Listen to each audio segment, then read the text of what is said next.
PewDiePie made the biggest oopsie. Oh my gosh, big oopsie. PewDiePie has found himself in hot water once again with a racist oopsie, and mainstream media, they are looking to crucify the superstar once again. Now, he is quick to address the shame campaign just yesterday, and lesson learned. Next time I have a scandal of my own, I need to react immediately. Thank you, Felix. Now, just in time for the holidays, well, everyone is suing everybody. I'm talking Cardi B being sued by a previous manager, Ciara, she's seeking legal action against Future, Nicki Minaj, she's threatened to sue a TV host, and Reid, she's suing the Sharknado Slot Machine company. I don't know. Also, Tekashi and Travis Scott, well, they're potentially suing Billboard. All this and more in just a second. I'm in the hospital. You lie so much. Just send the location. I'm number one. What's going on, guys? It's your boy Michael McCrutton, and welcome back to Famous News. Now, yesterday we ended up doing something a little different with 3 uploads as opposed to doing, this mega news show. I'm interested to see what you guys think about what happened yesterday. What do you prefer? Double, multiple uploads, or what we do here? I mean, we missed out on the come up, babe of the day, and who to follow. And what's trending. I kind of like it this way, but I want to hear from you guys in the comments down below. All right, let's get into the news. I said publicly a year and a half ago that I was going to distance myself from Nazi jokes and that kind of stuff. But YouTube star PewDiePie now promotes anti-Semitic content. I got a feeling this news story is only going to get bigger and bigger, so let's do a quick recap. Now, PewDiePie, he decided to shout out smaller creators as one of many different ways he decided to give back after the entire YouTube community got behind him in his sub race with T-Series. It's there! Oh my gosh, it's over there! It is! And, well, you gotta commend the guy for that. He did so much good while everyone was watching him.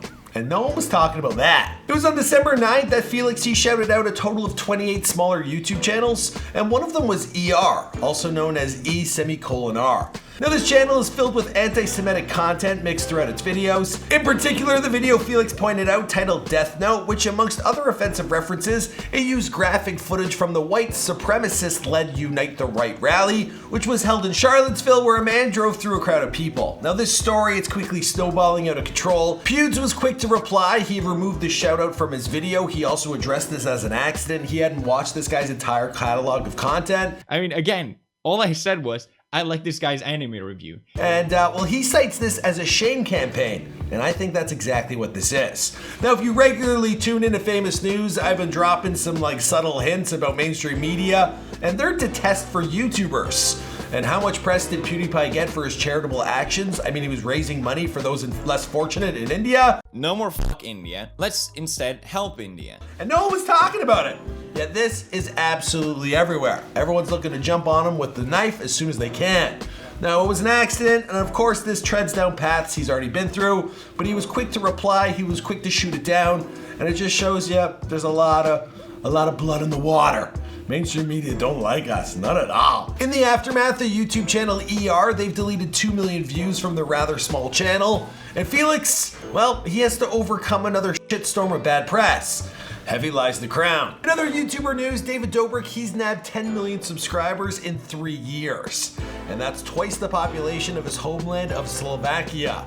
Now, he's averaging 5 million views per upload, and he grabs around 15,000 new subscribers each and every day.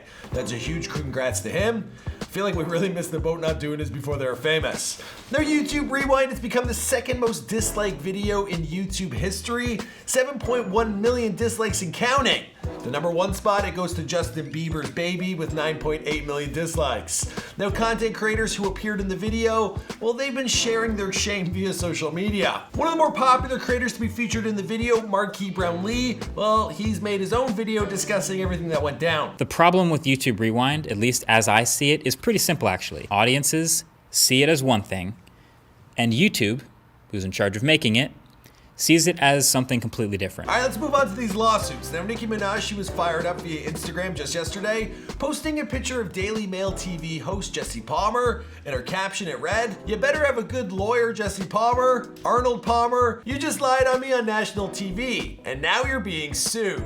You better be able to back up what you just said about me with facts. Hashtag super facts. #defamation. Now it looks like the Daily Mail TV clip, it's been deleted, but it has been uploaded to a Twitter account known as Sports Gossip. You can hear Jessie saying her fans are also worried because this isn't the first time that Nicki Minaj has defended a sex offender. Now that's actually got me a little shook, because just yesterday I said similar things on Famous News. Nicki, I love you. Don't come after me. I have so little. She continued to tweet out her anger. You going to jail laughing emoji at Jesse Palmer. The Barbs are getting more tuition and student loan money after I sue this hoe Jesse Palmer. Her shots are pretty funny. Now this is all of a sudden turned into a meme. There's Jesse Palmer breathes and Nicki, I'd like to sue someone, please. There's looking up and down the TL of what the hell Jesse Palmer did. I'm confusion what happened between Nicki Minaj and Jesse Palmer. Now our next lawsuit is between Cardi B and her former manager Shaft. Now he sued her for an undisclosed amount after being left high and dry following her big come up. Now Cardi, she fired back with a $15 million lawsuit aimed at Shaft. She basically said, you know, the guy was controlling and he was also getting involved in her personal life. She didn't like the business they had together. Now the two, they will be meeting in 2019 for a deposition. But I wouldn't be messing with Cardi. You don't mess with a woman scorned. Now Ciara, she has a baby with Future, 4-year-old Future Jr. And apparently Future, he has been, he's been pretty terrible with keeping up his side of the custody. Whenever he has the child, he hands it off to his mother or grandmother. And Cece, well, she's looking for mediation from a court. And, I think every mother deserves that. Now Sharknado. You know this movie. It was made famous for being low budget. Hurricane David is poised to be the first hurricane. It's a storm. That's what's driven them all up north. I've never seen so many of them or so bold. Like bad acting, bad graphics, bad scripts, bad concept. It's just stupid. Claudia, move! Well, that doesn't mean the producers of the film, they aren't pulling in some cash. And apparently the game, it's a fan favorite at casinos all over the world. I guess, you know, it's cheesy enough that it makes sense it's a casino game. Take a look. Okay, Sharknado, excited.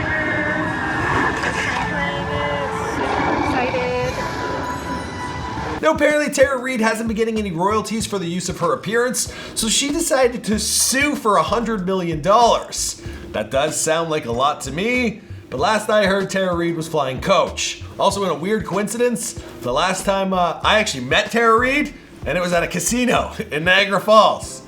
Yeah, all right. Our final lawsuit is 6ix9ine and Travis Scott versus Billboard. Now, for the week of November 29th, Billboard falsely reported that Travis Scott's Astroworld outperformed 6ix9ine's Dummy Boy.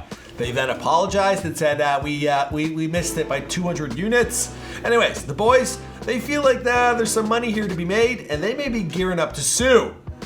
Poor Billboard. They're the only ones who take on the duty of reporting the numbers, and you never want to mess up. All right, let's move on to what's trending on YouTube. Now, the man who voices Spider-Ham, that's a pig with powers of Spider-Man, but in the animated film of Into the Spider-Verse. I'm sure you've seen it. Oh, sorry. Now, his name is John Mulaney. Mulaney. Sounds Irish. And, this movie must be something special because this guy nabbed the #1 spot on trending. What? A voice actor? John Mulaney doing the voice of Spider-Ham. This is real. I Yeah. did this. How the is he gonna do that? And how the exactly is he gonna do that? I guess this Into the Spider-Verse is killing it because I can't believe that's a #1. Let's move on. Now Poppy, she is back with Hi, I'm Poppy. Oh, such a classic. I am Poppy. Hey. Now this comes fresh off some new reports that Grimes and her, they've had a huge falling out. Poppy calls Grimes a bully. Well, Grimes, she had this to say. Poppy, you dragged me into a disgusting situation and won't stop punishing me for not wanting to be a part of it. I don't want to work with you. You leaked the song anyway. You got what you want. Let it go. Who the hell is Grimes anyway? My name is Frank Grimes. No, she's actually a Canadian singer-producer who is dating Elon Musk. So expect to be they're famous on her coming shortly. Now, daytime, it met with Late Night with Ellen DeGeneres sitting down on Jimmy Kimmel Live. And she talked about giving things away. Because right now, she's just finishing up her 12 days of giveaway special. Just in time for the holidays. It's now to the point where I have to be so careful with what I say because just you mentioning it, people think that I'm giving something. Right, and I'm yeah, not. yeah. It's not my show. I have nothing. Yeah, it's official. Ellen has become the new Oprah. Moving on to what's trending on Twitter, well, Pokemon Go, their augmented reality. The app has got collectors posting pics of their digital pets in real locations, and the improvements to the AR technology, it's produced some stunning works of art. And by that I meant stunning works of art. That's right. They're really nice. That's pretty epic. I'd hang some of these in my living room. Now Post Malone is back at it again, and he released a second line of his Crocs, and these bad boys sold out in less than 10 minutes. I don't know. If that guy can make Crocs cool, he can make anything look good. And trending on Instagram, we have Daddy Longneck, and clearly this guy's living his best life. Daddy Longneck today. Your dad living like a idiot. Look at him now! He's swimming in chicks, hanging out with Supreme Patty. He's taking over Instagram. He's also dropping a banger with Damn Wide Neck. I listened to some of the rap music. Damn Wide Neck wasn't bad. All right, wrapping things up, we got who to follow on the come up, and of course, Babe of the Day. A personal fave, one my girlfriend is not a fan of. Now with this channel, you guys send us shout outs and some of your work. Lots of music has been coming in. I can't really share your music. You gotta send me videos, you gotta send me your Instagram accounts, because if I profile your music, then you might just shut down this entire video. But let's move on. I did get a DM from a guy by the name of I Am Jaden Sutton, and well, he went on to say, I've just gotten 100 Instagram followers, and can you give me a shout out? Of course I can. Little kid, he's putting in the work. He's an emo SoundCloud rapper, and he goes under the moniker of Lil Fidget. I guess he was inspired by them spinners. Now I want to promote more of you guys, so be sure to send all your stuff my way, and we'll get that done. Now your babe of the day, she is an Australian. Her name is Sophia Alia. She's only got 35,000 followers, but she made headlines this week because she was with Offset prior to a split from Cardi B, where she decided to pull out her lady bits. That's right, she was sitting in a car next to Offset and Quavo. She's quite the woman. She let her girls come to the party, and everyone was wondering, oh my gosh, did this girl have an affair with Offset? Well, she was quick to shut down any rumors, stating that nothing happened behind, you know, a little girl's gone wild. So, good for them. Also, Offset, his iCloud account was hacked. That's where everyone found the video. Finally on the come up, now last night I was fortunate enough to be invited to a performance by the Toronto artist Killy, and the show was at Rebel Nightclub, and it was completely sold out. Now this kid, he started making music back in 2015, he got some traction on SoundCloud in 2016, he went viral in 2017, and he dropped his first studio album, Surrender Your Soul, in 2018. Now with like 300,000 followers on Instagram, I feel like each and every fan was at his show last night. It was absolutely lit.